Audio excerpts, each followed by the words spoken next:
Hello friends, welcome back again technical ज्ञान। Friends, technical ज्ञान में आज बात करेंगे एसटी पैनल प्रोटेक्शन रिलेज के बारे में।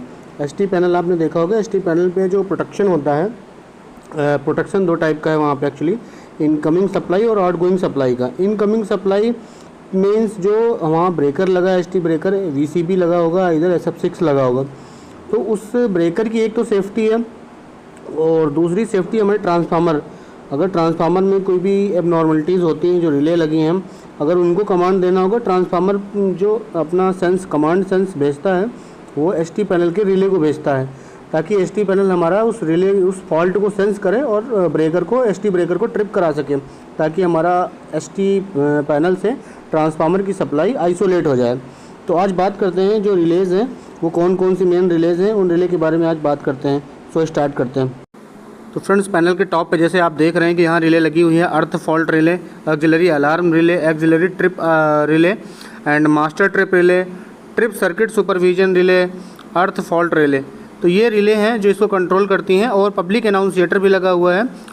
अनाउंसिएटर पे हमारा कोई भी फॉल्ट होगा वो शो करेगा, अलार्म करेगा, इससे आप एक्नॉलेज कर सकते हैं, रीसेट कर सकते हैं, ये भी दिया हुआ है। और अनाउंसिएटर भी एक दिया हुआ है। तो अब एक सर्किट आपके सामने आया हुआ है जिसमें पैनल का सर्किट बना हुआ है। इसमें पैनल 11 kV या 33 kV की कोई सप्लाई है जिस पे CT के कनेक्शन किए गए हैं। उस पर हम बात करेंगे कि इन रिलेज़ का वर्क कैसा है। पहले तो आप ये देखिए कि एक रिले आपकी यहाँ पे है CT1, CT2, CT3, ये हमारी CT है जो करंट ट्रांसफार्मर होता है, उससे कनेक्शन किए गए हैं over current and earth fault relay की। तो over current and earth fault relay panel use कहाँ होती है मैं बताता हूँ। इसका जो बेसिक यूज है वो इनकमर पैनल को तो प्रोटेक्ट करता है, मींस इनकमर में जो सप्लाई आती है उसे प्रोटेक्ट करता है, आउटगोइंग में जो सप्लाई जा रही है उससे भी हमें प्रोटेक्ट करेगा। तो ओवर करंट और अर्थ फॉल्ट जो रिले है वो इनकमिंग सप्लाई, आउटगोइंग जो सप्लाई में जो भी इंटरप्शन होगा ब्रेकर को, वो सेंस करके ब्रेकर को ट्रिप कराएगा। तो ये इसका काम है। किसी भी तरीके का अर्थ लीकेज होगा वो उसे कराएगा। तो इसका बेसिक वर्क यही है कि ओवर करंट और अर्थ फॉल्ट की कंडीशन में सर्किट को ट्रिप करा देना। इसमें एक सबसे इम्पॉर्टेंट बात फ्रेंड्स ये है कि माइक्रो प्रोसेसर बेस्ड रिले होता है। ये IDMT भी इसे कहते हैं। इसका जो फुल फॉर्म होता है इन्वर्स डेफिनाइट मिनिमम टाइम।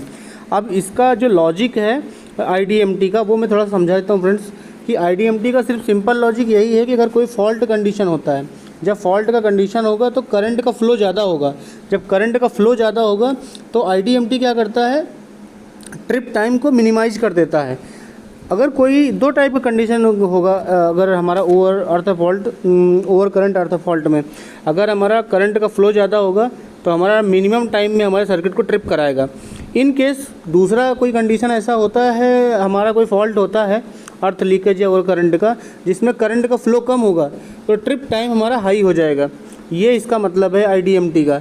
इसलिए micro processor based earth fault over current and earth fault relay लगाई जाती है।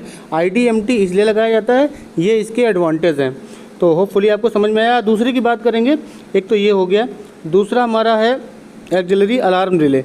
ऑक्सिलरी फ्रेंड्स अलार्म रिले और ट्रिप रिले के देखेंगे इसमें, तो जो ट्रांसफार्मर में WTI, OTI, buckles relay, trip circuit जितने भी अलार्म आएंगे वो ऑक्सिलरी ट्रिप रिले हमें अलार्म करेगी पहले, फिर ऑक्सिलरी ट्रिप रिले उसे रिसीव करेगी, अर्थ फॉल्ट रिले उसे रिसीव करेगी, फिर ये सारे सिग्नल उठा करके वो मास्टर ट्रिप रिले को देगी।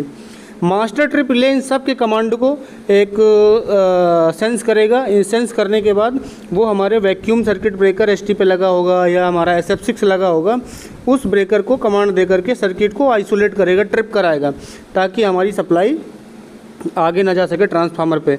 अब इसमें सबसे इम्पॉर्टेंट मास्टर ट्रिप रिले होती है, जिसका ये रोल होता है कि सारे सिग्नल्स को लेकर के ब्रेकर को ट्रिप कराना।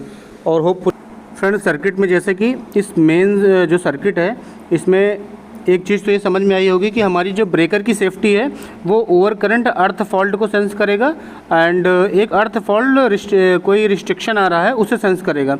सेकंड, अगर ये आप लेफ़्ट साइड में देखेंगे तो यहाँ from transformer OTI, WTI trip relay means transformer से जो भी सिग्नल आएंगे, जो भी अलार्म आएंगे, जो एबनॉर्मलिटीज़ आएगा, पहले तो ऑक्सिलरी रिले उसको अलार्म करेगा, उसके बाद उसको सर्किट को ट्रिप करने के लिए कमांड देगा।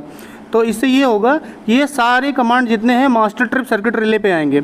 मास्टर ट्रिप सर्किट रिले इधर आपके एसटी पैनल पे ब्रेकर का कोई फॉल्ट है या हमारे ट्रांसफार्मर में कोई भी फॉल्ट है तो उस मास्टर ट्रिप रिले उस कमांड को सेंस करेगा और हमारा जो use VCB vacuum circuit breaker या SF6 सल्फर हेक्साफ्लोराइड गैस जिसमें भरी होती है वो ब्रेकर SF6 है, तो उसकी सेंट कॉइल को कमांड दे करके हमारे ब्रेकर को कट कर देगा। अब ब्रेकर को कट करने से हमारा ट्रांसफार्मर पे सप्लाई नहीं जाएगी और हमारा प्रोटेक्ट हो जाएगा ट्रांसफार्मर। तो इस तरह से हमारा सर्किट बनाया जाता है। मैं इसको 2 बार इसलिए बता रहा हूँ क्योंकि ट्रांसफार्मर की सेफ्टी और एसटी पैनल की जो सेफ्टी है इन सब का सीरीज में जो कनेक्शन किया गया है CT के थ्रू उन सब का सिग्नल मास्टर ट्रिप रिले पे आ रहा है।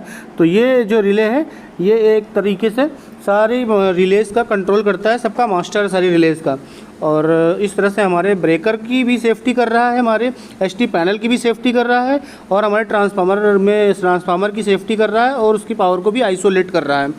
तो होपफुली कि आपको ये master trip relay ST panel पर जो रिलेज़ हैं इनका समझ में आया होगा कि कौन कौन से सेफ्टी रिलेज़ हैं, इनका वर्किंग समझ में आया होगा। So thank you so much. इसमें IDMT के लिए मैं अलग से वीडियो बनाऊंगा और उसमें आपको ब्रीफ में समझाऊंगा IDMT रिले का रोल क्या होता है। Thank you so much.